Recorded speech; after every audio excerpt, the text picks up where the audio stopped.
Hey guys, welcome to my first episode of Zombie 101. Today I'm going to be showing you how to apply Mehron 3D gel, as well as showing you how to mix up gelatin for your own prosthetics, whether it's something you want to make in advance or something you want to apply directly to your face. The ending of this video got a little chopped up, so if you have any questions, feel free to leave those in the comments below. Okay, here we go.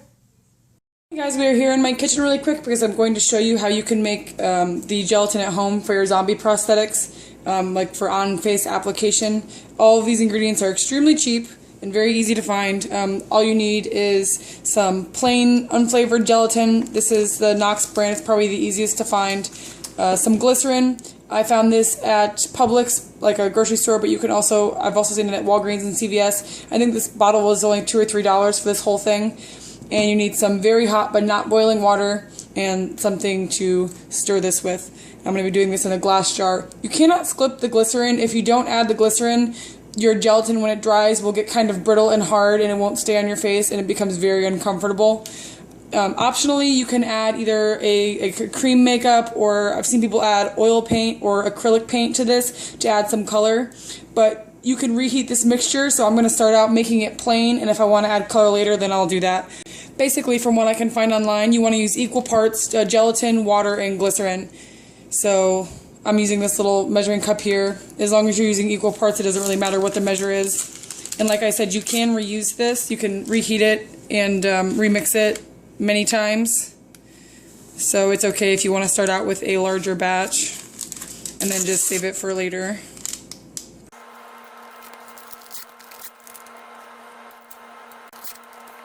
I think this scoop is like a quarter cup. So it's like all four of those was almost exactly a quarter cup, but I'm just going to pour this into my little jar and do the same amount of hot water. And I'm going to start mixing that.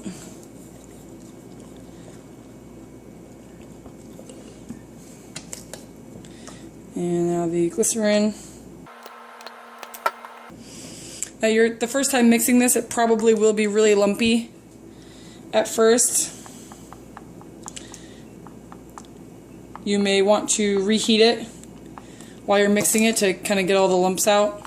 Or actually what I'm going to do is I'm going to place this in my hot water and stir it like that to make sure it's all melted. Now very, very important, you need to work with this while it's warm, whether you're reheating it or using it fresh, but you need to test it on your arm or somewhere safe first before you put this on your face, because it does get very, very hot and it'll stick to you like napalm and you do not want to burn yourself. So always make sure you test the temperature prior to applying this to your skin. See, and you can see it's kind of lumpy now, but after stirring it for a couple minutes or letting it come to room temperature and then reheating it, we'll get the lumps out. Just as a quick test, I'm going to add a little bit of color to one. I've just got like a little silicone baking cup here. And I've never used makeup before, but we're going to try that now. I'm just going to take a little bit of light foundation and pour some of the gelatin on top of that. And we'll let it get solid and we'll see how that looks. I think this just might make it easier to cover with another makeup after, when you apply it on your face. I'm not sure if the type of makeup you're using affects the consistency at all. Hopefully not. I guess we will find out. Sorry about the bare face, guys, but I needed to have my skin clean in order to apply some of this gelatin that we made earlier. I've just reheated the skin toned one. And it's a delicate balance because you can't put it on your skin when it's too hot because it will burn you very badly, but at the same time it sets up very quickly, so you have a very small window of time in which to apply it to your face before it starts to set. The good news is that you can reheat this as many times as you need to. Just be careful not to let it boil because it can break down the structure of the gelatin. So we're going to be using the stuff that we made, that I mixed the foundation into, and we're also going to be applying the Mehron 3D gel, which is basically a similar product. It's made with gelatin and glycerin, just like this is. It's got like a nice fleshy tone to it. And to warm this up, you just need to put it in a glass of hot water until it's liquid, which it is now. So you want to start out with a clean face. With a spatula or popsicle stick, you can apply this to your face. And I'm going to start out with the one that we made.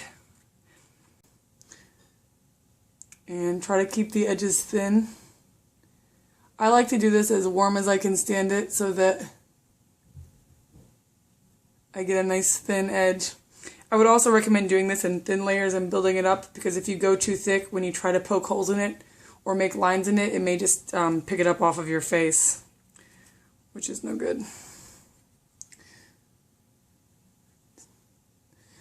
If your edges are too thick or they're not quite as smooth as you like, you can go over them with some witch hazel and it will help to dissolve it a little bit. You think you can also use some alcohol, but that's kind of drying on the skin. So really quick, before this gets too set up, I'm going to make a couple holes just to look like sores. And you can also do cuts this way by slashing at it, carefully obviously because it's on your face. Or you can just build up ridges or make your skin look uneven. It's kind of like a nice gross hole. You can see this is drying really quickly already. I'm going to build up a little more around it. You can just create a kind of a nasty skin texture by smoothing some on like this and then kind of tacking at it and stretching it down. This is also a really good way to make burn scars. If you dyed this pink, maybe like a fleshy pink color instead of tan like I did, you could make it look like a shiny burn without having to add too much makeup.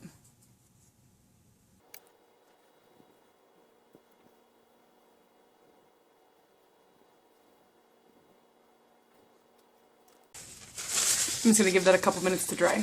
Look how this one's set already. Check this out. I mean, it's crazy how flexible this stuff is. It just peels right out. And if you have some edges you want to smooth out, you can just take a Q-tip and some witch hazel and just gently go over the edges. It won't dissolve a really thick edge, but it will help to smooth it out. Once your gelatin is dry, it should feel set, but it will still be very tacky, so we need to go ahead and powder this prior to adding any makeup. You can use the Ben Nye neutral set like I got from the Halloween Megastore, or you can use like a baby powder if that's what you have on hand, or airspun loose powder, which I'm going to go ahead and do now just because it's the same color as my skin, and I'm not going to be putting makeup on this right now. I just kind of want to make it blend in. This is still a translucent powder, but it has a little color to it. Just using a nice cheap fluffy brush and patting that on. And the great thing about this is it's so quick and easy that if you're not really happy with how it came out, you can pull it right off your face and try it again, and it really isn't going to cost you a lot. Okay. Now this is one gnarly rotted hole ready for makeup. Now we're going to go ahead and use the Mehron 3D gel on this side. And just like with the gelatin that you made, you want to make sure this isn't too hot. And just put some on a popsicle stick or your spatula. And you want to go ahead and apply this in thin layers. And let it set up. In this product, I've noticed in the one other time I've used it, it requires a little more setup time than the gelatin. It doesn't cure quite so quickly, but you do want to give it a little bit of time in between. And I'm going to use this one just to make some rough, uneven skin.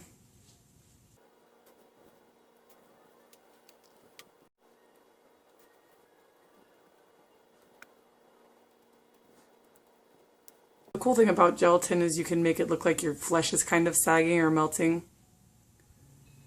Like your skin is shuffling off. Which is really, really gross.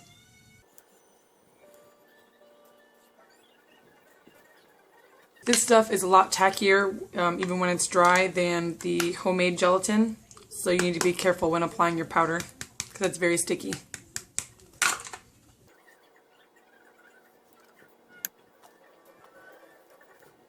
And you can see this side, it actually has a, even though it's stickier and not quite as sturdy, it has a much more realistic, gross texture to it. So even though the homemade is really cool for building up tall wounds and having more detail, this stuff is really good for smoothing out some of the lines and just adding a really gross texture to your skin. I mean, honestly, you could kind of use both of these if you wanted to. Maybe this one as a base and then this one to smooth out the edges of this. But either way, these are two super easy options for anyone with a latex allergy or somebody who would like to make their own product at home and maybe save a little money. And in an upcoming video, I'll be showing you guys how to apply makeup to these. I just wanted to show you guys really quick what this looked like with a little foundation and powder on it. This is just my regular color that I always wear with just the same airspun powder on top. Thanks for watching, guys. I'll see you soon.